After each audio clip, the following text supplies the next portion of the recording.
Assalamualaikum warahmatullahi wabarakatuh. Kembali dengan saya Hikmah Hairunisa. Saya di sini akan sedikit menjelaskan tentang ragam dialog. Sebelumnya dialog sendiri, kalian pasti tahu kan pengertian dialog itu apa, dan itu setiap hari kalian lakukan. Nah, dialog sendiri adalah proses komunikasi antara dua orang atau lebih. Sedangkan dialog menurut IMK adalah yaitu pertukaran instruksi dan informasi yang mengambil tempat antara user dan sistem komputer. Pengertian ragam dialog sendiri itu adalah proses pertukaran komunikasi antara satu atau lebih dalam pengambilan kaidah informasi dalam user dan sistem komputer. Adapun tujuan dari ragam dialog adalah untuk menyajikan dan mendiskusikan berbagai teknik dialog yang ada dan untuk mengidentifikasi beberapa kekuatan dan kelemahan dari setiap teknik dialog yang disajikan. Untuk sifat setiap ragam dialog sendiri itu ada inisiatif, keluasan, kompleksitas, kekuatan, dan beban informasi. Untuk inisiatif berarti kita perlu memberikan tanggapan kayak gitu kan. Terus untuk keluasan itu luas, tidak kaku gitu. Terus kompleksitas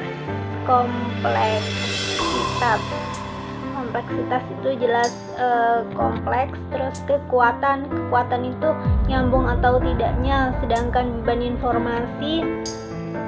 informasi yaitu pada penyajian informasi yang digunakan pada pengguna. Untuk karakteristik dialog sendiri itu ada 7. Yang pertama ada 6 ya. Yang pertama konsistensi, yang kedua ada umpan balik, yang ketiga ada observabilitas, yang keempat ada kontrolabilitas, yang kelima ada efisiensi, dan yang keenam ada keseimbangan. Untuk yang konsistensi ini pengembangan mentalisasi petunjuk kepada pengguna. Terus memberikan petunjukan kepada pengguna, mendorong pengembangan mentalitas. Terus untuk memahami perintah yang lengkap dengan pilihan yang ada. Untuk yang umpan balik itu pada ragam dialog, jika pengguna melakukan kesalahan komputasi, maka program akan menampilkan suatu pesan kesalahan. Tetapi pada program komputer yang tidak ramah, pengguna sering harus menunggu proses yang sedang berjalan, sementara pengguna tidak mengetahui suatu proses saat itu, apakah sedang melakukan komputasi atau sedang mencetak hasil. Terus bahkan komputernya macet atau hang karena suatu sebab. Kemudian observabilitas itu sifat observabilitas apabila sistem itu berfungsi secara benar dan nampak sederhana bagi pengguna, meskipun sesungguhnya pengolahan secara internal sangat rumit.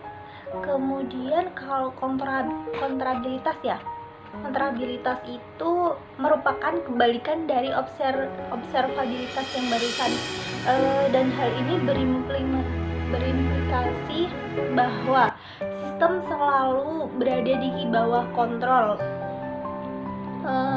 Agar hal yang ini tidak tercapai, harus mempunyai saran yang memungkinkan pengguna untuk dapat melakukan kendali. Kemudian ada efisiensi yang kelima tadi. Untuk efisiensi dalam sistem komputer yang melibatkan untuk unjuk kerja manusia dan komputer secara bersama-sama adalah throughput yang diperoleh dari kerjasama antar manusia dan komputer gitu ya. sehingga efisiensi dalam aspek rekayasa perangkat lunak berpengaruh pada waktu. Kemudian ada keseimbangan. Keseimbangan itu strategi yang diambil dalam perancangan sembarang sistem. Manusia komputer haruslah dapat membagi pekerjaan antara manusia dan komputer seoptimal mungkin. Kemudian ada kategori ragam dialog, itu ada ragam dialog interaktif, itu ada dibagi menjadi ada 6 ragam dialog interaktif sendiri. Ada 9 ya. Yang pertama ada command line dialog, kemudian ada program language dialog, terus ada form filling, terus kemudian ada sistem menu, kemudian ada dialog berbasis bahasa alami, kemudian antarmuka berbasis ikon, kemudian ada windowing system, kemudian manipulasi langsung, terus antarmuka, kemudian antarmuka berbasis grafis. Kemudian untuk sistem menu dasar itu ada selektor pilihan. Selektor menu datar adalah sistem menu yang mana menampilkan semua pilihan secara lengkap. Misal, dalam menentukan jenis selektor yang digunakan ada angka, huruf, dan kombinasi kan. Jika jumlah pilihan lebih dari 10 buah pengguna selektor berupa angka, itu kurang cocok karena pengguna harus menekan 2 tombol untuk memilih dengan nomor elektor 10 atau lebih. Keadaan seperti ini tidak selektor berupa huruf karena kita mempunyai 26 huruf alfabet. Jika cacah pilih lebih besar dari 26 buah, dapat berupa campuran angka dan huruf, kayak gitu kan. Aku juga nggak paham sih. Kemudian ada pengguna tanda terang atau highlight marker. Misal contohnya ini ada kursor kan, ada anak panah ke atas, ke bawah, ke kanan, dan ke kiri, terus ada tombol enter. Atau bisa juga mengklik mouse untuk konfirmasi pilihannya. Kemudian untuk sistem menu tarik atau pulldown yang berbasis pada struktur di hierarki, pilih struktur pohon pilihan. Misal kayak ini jadwal kayak di contoh di web itu di student kan, itu ada jadwal kuliah kan, terus kalau enggak itu data diri kayak gitu kan. Terus kalau di Maybase itu ada jadwal kuliah, jadwal pengganti kayak gitu. Terus ada dashboard home kan. Terus setelahnya antarmuka berbasis bahasa alami atau natural language interface, itu dialog yang berisikan instruksi-instruksi dalam bahasa alami manusia yang diterjemahkan oleh sistem penterjemah. Jika dialog berbasis perintah tunggal, instruksi sangat dibatasi oleh sintaksis yang digunakan dalam bahasa alami. Pengguna dapat memberikan instruksi dengan kalimat-kalimat yang lebih manusiawi. Contohnya, cetak semua daftar mahasiswa yang mempunyai grade C, kayak gitu.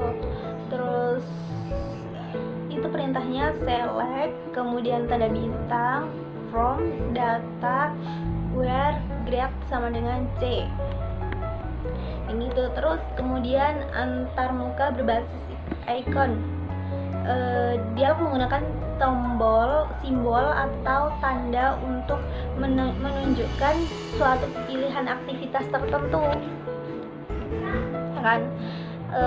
Seperti ikon-ikon yang ada di di password gitu kan, kayak gitu. Terus contoh ikon di mobil aplikasi itu yang awal pas kita buka HP. Mana ya HP saya? Saya lupa naruh HP saya di mana ya? Lah.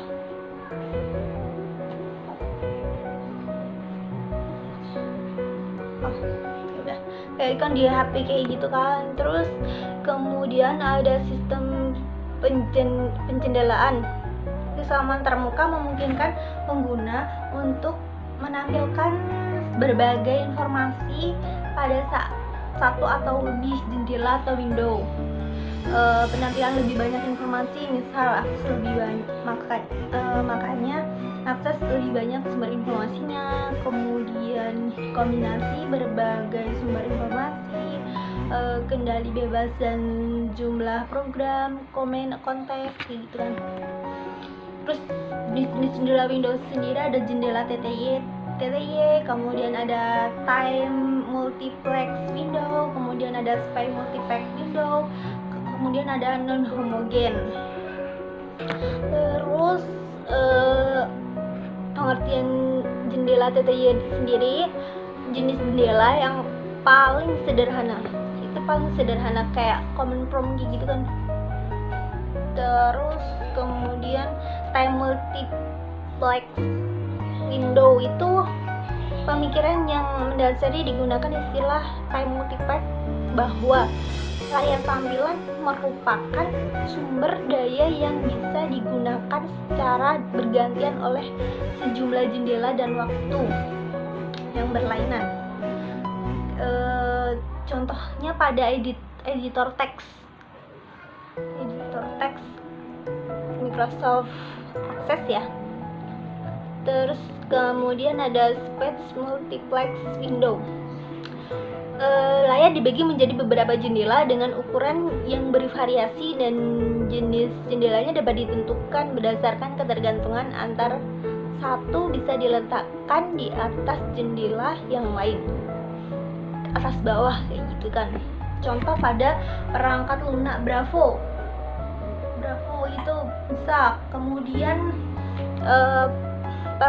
pengolah kata WordPerfect versi DOS misalnya, WordPerfect versi 5.0 atau 5.1. Kemudian ada non homogen. Jendela non homogen adalah jenis jendela yang tidak dapat dikelompokkan pada jenis jendela di atas. Dua dari beberapa jenis jendela homogen adalah icon dan zooming window. Pada zooming window, pengguna dapat melihat bagian tertentu dari objek yang diamati secara lebih terinci, karena jendela ini dapat diperbesar maupun diperkecil sesuai dengan kebutuhan. Untuk manipulasi langsung ya, pengertiannya penyajian langsung aktivitas kepada pengguna atau user, sehingga aktivitas akan dikerjakan oleh komputer ketika pengguna memberikan instruksi langsung. Dalam penerapannya itu ada control process, editor text, terus ada simulator, kemudian ada kontrol lalu lintas penerbangan, kemudian ada perangkat perancang bentuk atau model, terus desain. Kemudian ada antarmuka berbasis interaksi grafis ya. Di situ dialog berbentuk pesan atau informasi pada suatu gambar atau link yang tampil ketika pengguna melakukan suatu aktivitas. Contohnya itu ada misal di Facebook gitu kan. Facebook contohnya itu. Kemudian ada Instagram kayak gitu kan dialog berbentuk pesan atau informasi pada suatu gambar atau link kan.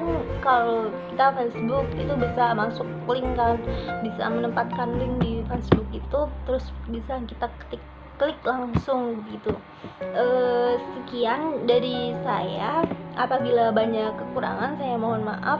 Kesimpulan dari saya cukup sekian. Wassalamualaikum warahmatullahi wabarakatuh.